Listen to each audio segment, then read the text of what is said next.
열왕기상하는 다윗이 죽고 그의 아들 솔로몬이 이스라엘의 왕이 되는 이야기로부터 시작이 되고 있습니다. 그러나 솔로몬을 포함하여서 열왕기상하에 등장하고 있는 41명의 모든 왕들의 이야기를 관통하고 있는 한 가지 주제가 있습니다. 그것은 하나님께서 다윗이 살아있을 때에 나단 선지자를 통하여 주셨던 말씀입니다. 그 약속이 사무엘하 7장 12절에 이렇게 기록되어 있습니다. 내 소환이 차서 내 조상들과 함께 잘 때에 내가 내 몸에서 날 자식을 내 뒤에 세워 그 나라를 견고케 하리라. 하나님은 다윗에게 약속하셨습니다. 다윗의 후손에 그 나라를 견고케 하실 것이라고. 바로 이 솔로몬 시대의 하나님의 약속이 어떻게 이루어지는지를 열왕기상은 우리에게 보여주고 있습니다. 하나님의 약속, 그 약속이 이루어가는 과정을 우리 마음 가운데 기대하면서 오늘 하나님의 말씀을 함께 묵상하길 원합니다.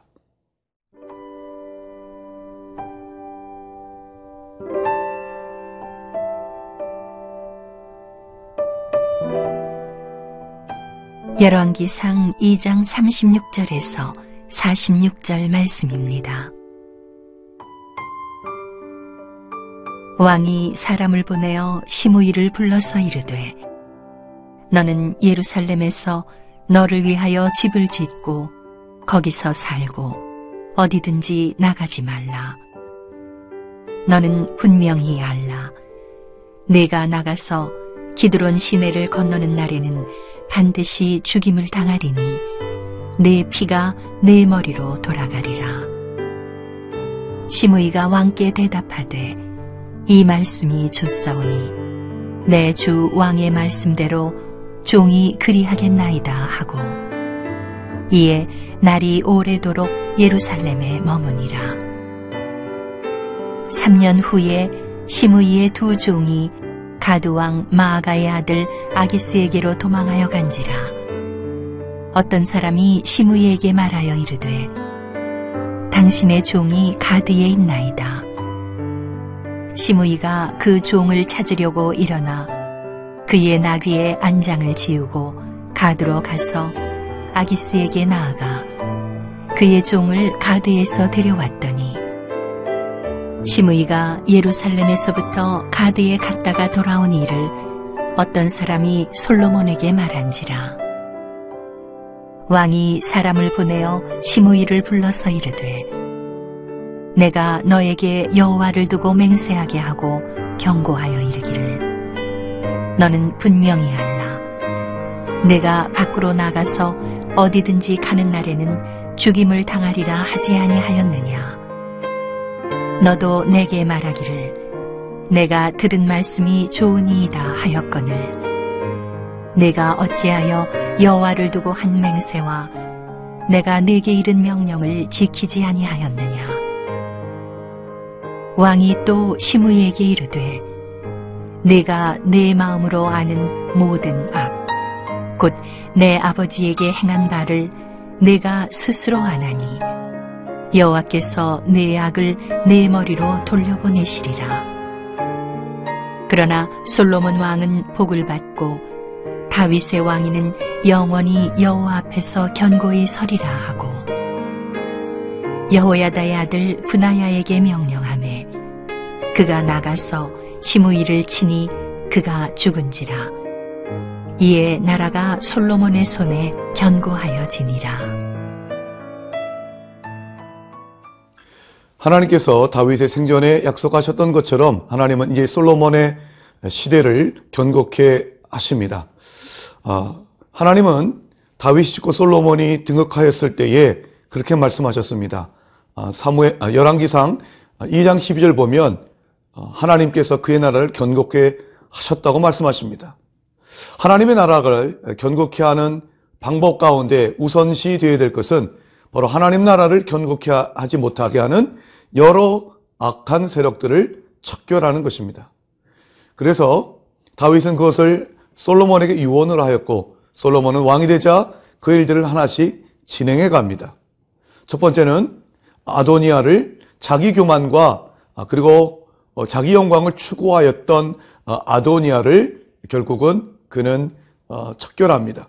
그리고 제사장이었던 아비아다를 그의 고향 아나돗으로 유배를 보냅니다.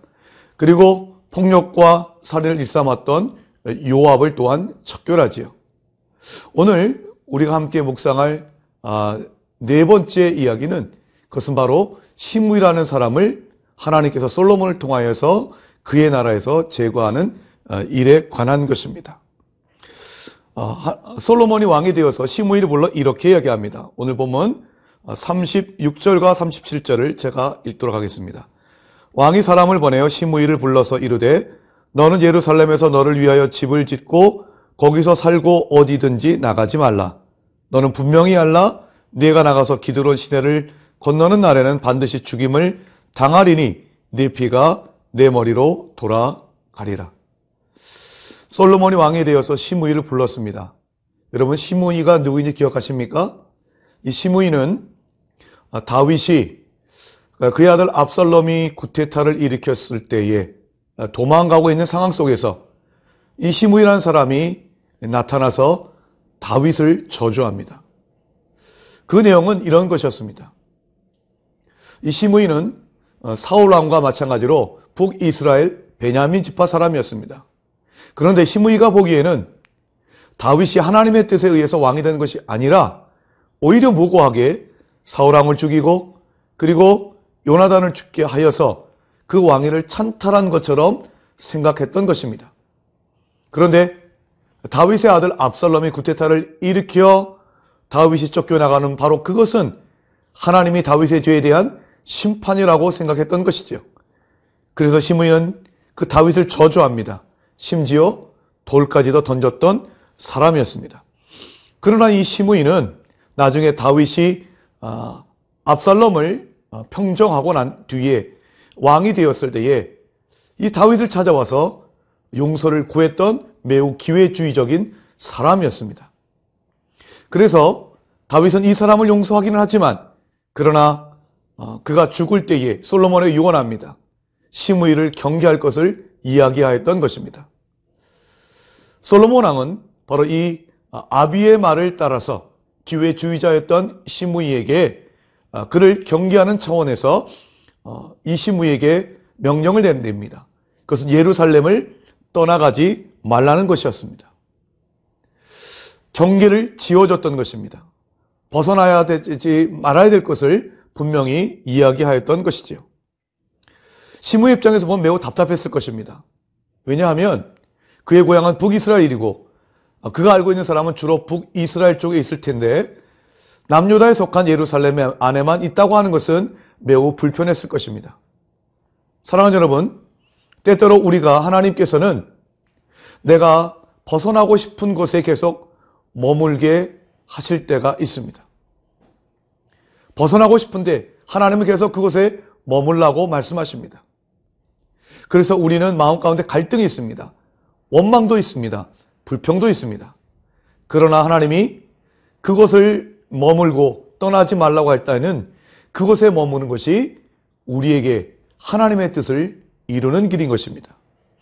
여러분, 교도소와 수도원의 차이가 무엇인지 아십니까? 교도소나 수도원은 쉽게 들어가기 어려운 것입니다. 그러나 교도소와 수도원은 결정적으로 다릅니다. 교도소는 언제나 원망이 있습니다.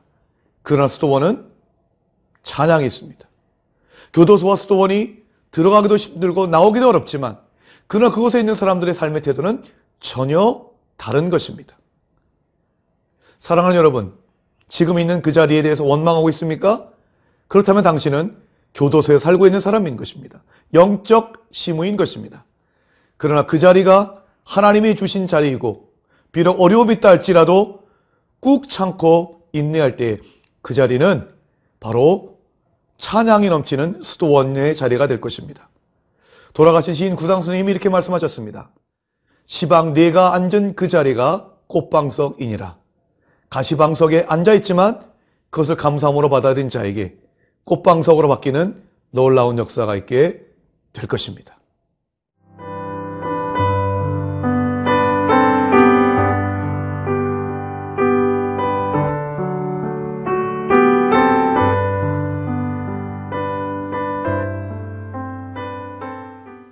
솔로몬 왕이 시므온을 불러서 예루살렘 밖을 벗어나지 말라고 이야기를 합니다.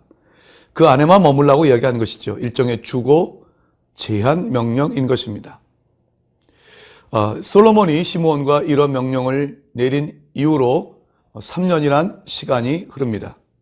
3년이 흘렀을 때에 시므온에게 소속된 2명의 종이 그에게서 벗어나 아기스라고 하는 왕에게로 도망을 하게 됩니다. 이 소식을 들은 시므이가 솔로몬과의 약속을 어기고 예루살렘 밖으로 나가게 되지요. 자기의 종을 찾기 위해서였습니다. 그래서 솔로몬 왕은 이 소식을 들은 이후에 시므이를 불러 그의 잘못을 지적한 후 그를 죽입니다. 어떤 분들은 그만한 일로 죽일 수밖에 없었는가라고 하는 의문을 제기할 수 있을 것입니다. 그러나 이 모든 일들은 하나님께서 솔로몬을 통해서 행하신 일들임을 본문은 분명히 이야기를 하고 있습니다. 그 근거는 이렇습니다. 첫째, 솔로몬과 시므온 사이에 있었던 약속은 단순히 인간적인 약속을 넘어서서 여호와 하나님 앞에서 이루어진 맹세였습니다. 43절을 보니까요. 내가 어찌하여 여호와를 두고 한 맹세와 내가 내게 이른 명령을 지키지 아니하였느냐. 즉 솔로몬이 시므이에게 한 그 명령과 시므이가 그것을 따르겠다고 한 사이에는 하나님 여호와 하나님을 두고 맹세한 것이라는 것이었습니다. 그렇다면 시므이는 자기의 2명의 종을 다시 찾아오는 일, 즉 자신의 재산을 지키는 일보다도 비록 손해를 볼지언정 여호와 하나님 앞에 맹세했던 그것을 지켜야만 했었던 것입니다. 두 번째, 44절을 보면 솔로몬 왕이 시므이에게 이렇게 얘기를 합니다. 왕이 또 시므이에게 이르되 내가 내 마음으로 아는 모두나 곧 내 아버지에게 행한 바를 내가 스스로 아나니 여호와께서 내 악을 내 머리로 돌려보내시리라. 하나님은 시므이에 대한 이 심판을 단순히 시므이가 예루살렘을 떠난 그 사건에 한정지은 것이 아니라 다윗 시대부터 시므이가 행했던 모든 악에 대한 궁극적인 심판을 행하셨다라고 하는 것입니다. 그래서 여호와께서 그 시므이의 모든 악을 그의 머리로 돌려보내신다고 하는 것입니다. 마지막으로 세 번째, 솔로몬 왕은 시므이에 대한 척결을 행하기 앞서 이렇게 이야기를 합니다. 45절입니다. 그러나 솔로몬 왕은 복을 받고 다윗의 왕위는 영원히 여호와 앞에 견고히 서리라. 솔로몬 왕이 이 일을 행했던 까닭은 바로 자기를 통하여서 하나님의 나라가 견고하게 되는 것을 이루기 위한 것이 목적이었다고 하는 것이었죠. 사랑하는 성도 여러분, 우리 삶 가운데에 진정 하나님의 나라가 견고하게 서길 원하십니까? 그렇다면 하나님께 맹세한 것, 하나님과의 약속을 무엇보다 소중히 여기고 그것을 위하여서 내가 손해를 볼 것을 감수하는 삶의 자세가 필요할 것입니다. 그럴 때 우리의 삶은 내 인생이 견고해지는 것이 아니라 하나님의 나라가 견고해지는 놀라운 역사가 있게 될 것입니다. 하나님의 나라는 내 마음 가운데 있는 모든 기회주의적인 태도가 사라질 때에 또한 견고하게 될 것입니다. 시므이의 잘못은 기회주의적인 태도였고 상황에 따라 자신의 욕심을 채우기 위하여 목숨을 구걸하기 위해서 행했던 기회주의적인 모습이었습니다. 이제 우리는 이러한 모든 것들을 떨치고 오직 여호와 하나님만을 사랑하며 그분만을 섬기는 참으로 초지일관의 삶이 우리에게 요구되는 것입니다. 그럴 때 우리의 삶 가운데는 하나님 나라가 견고하게 될 것입니다. 오늘 보면 46절이 이렇게 얘기하죠. 이의 나라가 솔로몬의 손에 견고하여 지니라. 그 주님만을 섬기는 여러분의 손에 의하여 하나님 나라가 견고하게 되는 놀라운 축복이 있기를 주님의 이름으로 축원드립니다. 기도하겠습니다. 사랑하는 주님, 내 삶 가운데 있는 하나님 나라를 견고케 하지 못하는 모든 불의한 요소가 떠나가게 하여 주시옵소서. 무엇보다 하나님과의 약속을 가장 소중하게 여기며 하나님을 위해서라면 우리가 손해도 볼 줄 알고 기꺼이 참으로 하나님 나라를 위하여 헌신하고 희생할 수 있는 마음을 허락하여 주옵소서. 부족하지만 우리의 손을 통하여서 하나님 나라가 견고해지는 놀라운 축복을 누리게 하여 주옵소서. 예수님의 이름으로 기도드리옵나이다. 아멘.